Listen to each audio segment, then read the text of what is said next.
In the summer of 1966, in a remote corner of Brazil, two men were found dead under strange and inexplicable circumstances.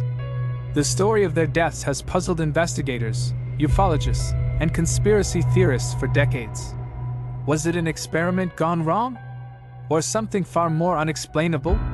The case remains open, with more questions than answers.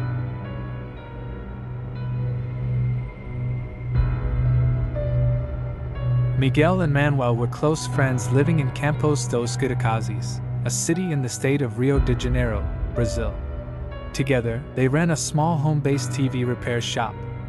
Miguel was married to Elsa Gomez, while Manuel was married to Nelly de Cruz. Both men had attended electronic courses in Sao Paulo, and Miguel had also completed a correspondence course in electronics from national schools in Los Angeles in 1951. He also had connections with other technical institutions in the United States, such as the Hollywood Radio and Television Institute in California. On August 17, 1966, two electronics repairmen from Campos dos Goitacazes, Miguel and Manuel, left town, claiming they were going to buy work supplies and a car. They were said to have the money for a vehicle with them. The men later stopped at a bar to get a bottle of water, where the bartender recalled that Miguel appeared in a hurry, frequently checking his watch. That was the last time anyone saw of them alive. 3 days later, Jorge discovered the bodies of the two men on Bintem Hill in Rio de Janeiro. He immediately alerted the police, who launched an investigation. They traced the men's last known movements and found several items that marked their final moments. Both men were dressed in suits and waterproof coats, wearing lead-eye masks designed to protect against radiation. Along with the masks, there was an empty water bottle, 2 towels, and a notebook. The notebook contained a few cryptic notes in Portuguese, which only deepened the mystery. As the police began their investigation, they traced the men's last known movements and pieced together their final hours. What could have driven these two men, respected for their expertise in electronics, to embark on such an unusual and deadly journey? The Lee mask case. The investigation begins. When the investigation began, it was revealed that both men had been involved in some kind of experiment. August 16, 1966. It was a seemingly ordinary day when Manuel and Miguel set out on a journey that would soon become one of Brazil's most mysterious cases. Manuel tells his wife that he and Miguel are going to Sao Paulo to buy a used car and some electronic components for the shop. He even packs a large sum of money, Brazilian cruzeiros. He then carefully places 2 folded towels inside another package. With everything packed, he bids farewell and steps out. Outside, Miguel is already waiting. As they prepare to leave, a friend approaches them with a request. "Since you're heading to Sao Paulo, can you bring me a few things?" The pair agrees, accepting some additional money from their friend. Their departure seems normal. No signs of the enigma that would soon unfold. At the bus station, Manuel and Miguel prepare to embark on their journey. Their friend, Eligio, has offered them a ride, making sure they get there on time. Eligio asks them, "Are you sure you've got everything?" The plan, as far as anyone knew, was to head to Sao Paulo. But something was off. As they walk toward the boarding area, they spot Elcio, a familiar face, standing near the buses. Elcio, another acquaintance, is already at the station. Their encounter seems casual, but what was said between them remains unknown. Manuel and Miguel check their tickets. Seats 25 and 26. They hand their luggage to the bus attendant and step onto the bus. Yet, their destination was not Sao Paulo as they had claimed. Instead, they were bound for Niterói, a city across the bay from Rio de Janeiro. Instead of heading straight to their next destination, Manuel and Miguel make a stop at Fluscop, an electronics store on Alberto Vita Street, number 13. Behind the counter, the store owner recognizes them immediately. They had seen each other just 4 days earlier in Campos. He asks, "What can I help you with?" Manuel reaches into his pocket and pulls out a crumpled magazine page, showing it to Hernani.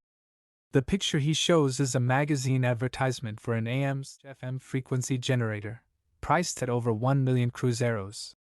Miguel says, "We're looking for some Phillips components." It was a strange request. Manuel and Miguel were experienced technicians. They should have known these components weren't typically found in Niterói. Upon leaving, Miguel and Manuel invite Hernani to go with them to Sao Paulo so they can try finding the components there, but Hernani declines the offer. Leaving Fluscop empty-handed, Manuel and Miguel continue on their way. Witnesses describe them as calm, focused. But something changes. Not long after, they arrive at another shop, Casa Brasilia, a store specializing in plastics and rubber good, where they purchase 2 raincoats for 9,400 Brazilian cruzeiro each. They seem to be in a hurry and, although it is raining outside, they do not wear the raincoats when they leave the store. The police makes the observation that, according to testimonies, both men appeared calm at Fluscop, but looked agitated while at Casa Brasilia, so they speculate Miguel and Manuel may have encountered someone in between. Miguel and Manuel stop at a bar, Bar São Jorge, located near Vintim Hill. There, they purchase a bottle of mineral water. Though in a hurry, they take the time to request and wait for a receipt, ensuring they can return the empty bottle later for a refund. After leaving the bar, they make their way toward Andrade Pinto Street. They reach the end of Andrade Pinto Street and follow one of the narrow trails leading up the hill. While hunting on top of Vintim Hill, a boy spots 2 men lying on the ground. Unsure if they are asleep or dead, he runs to nearby policeman Antonio, who dismisses his report. While retrieving a kite from a tree at the top of Vintim Hill, another boy spots the bodies. Later that afternoon, he reports it to the police, but due to bad weather and the late hour, they delay their response. Miguel, Manuel and their friend Elcio Gomez participate in an experiment on Atafona Beach, next to Campos. At 9 p.m., there is a huge explosion that produces a ball of fire that lights up the sky and is heard from 10 kilometers away. Witnesses reported feeling the ground tremble as the massive explosion rocked the area. Nearby homes suffered minor damage, and the panic quickly spread. Rumors began to circulate that a flying saucer had crashed into the ocean. One local man claimed to have seen a glowing ship in the distance, before it vanished without a trace. August 21, 1966. Police, firefighters, reporters, and civilians climb Vintim Hill to retrieve the bodies, a journey delayed over 2 hours by bad weather. At the very top of the hill, they find the bodies of Miguel and Manuel, dressed in identical formal suits and wearing raincoats. Blood is visible on their mouths, noses. Both men are easily identified by their personal documents. At the scene, police find several items: a nearly empty bottle of mineral water and its receipt, aluminum foil cups and a package with 2 towels, a wedding ring tied to reading glasses inside Miguel's jacket, a wristwatch and a folded and used handkerchief with embroidered initials, AMS, matches, cigarettes, and 2 unused bus tickets from Niterói to Campos, square pieces of cellophane with an unknown substance, a newspaper from August 17th, 2 crude lead masks, shaped like sunglasses but with no eye holes, 2 handwritten notes, one with electronic equations, the other containing a mysterious code. Among the scattered evidence, a single handwritten note stands out, its cryptic message raising more questions than answers. Be at the specified place. 6:30, ingest capsules. After the effect. Protect metals. Wait for a signal. Mask. A chilling set of instructions. Another handwritten note emerges, detailing a strange regimen, one that hints at preparation for something unknown. Sunday, 1 capsule after meal. Monday, 1 capsule in the morning, while fasting. Tuesday, 1 capsule after meal. Wednesday, 1 capsule when lying down. The instruction, 1 capsule when lying down, aligns with their fate on the hilltop, suggesting their preparation began on Sunday, August 14th. On Sunday, August 14th, another note simply reads, by a 500-meter thread roll. Though no clear image exists, it was documented in Manchete magazine. The investigation, led by Chief Jose, begins. The bodies are sent to the coroner's office, but due to a high-profile case, the overworked staff rushed the process. With the coroner absent, an assistant handles the autopsy prep, removing the internal organs, a breach of protocol. No signs of violence or injury are reported.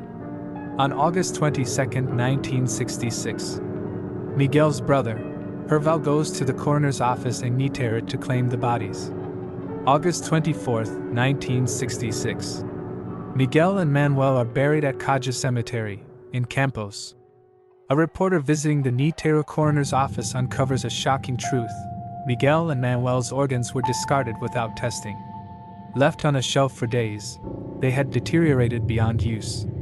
Worse yet, the office lacked the necessary reagents for proper analysis. After the case makes the news, Gracinda and her husband report their sighting of strange lights over Vintam Hill. More witnesses come forward with similar stories. At Niterói, police questions Carlos and Luisa, a couple living in a house 200 meters distant from the site where the men were found dead. The police finds a large amount of images and statues of saints in the house. Carlos testifies that he has no relation to spiritualism and its practices. August 25th. After examining the lead masks together with some policemen and journalists, Chief Officer Jose suffers an allergy crisis, giving him red spots all over his body. August 26, 1966. Since the first autopsy report failed to identify the cause of death, the investigators asked another expert, Dr. Alberto Ferra, to review the report. The cause of death still remains unknown.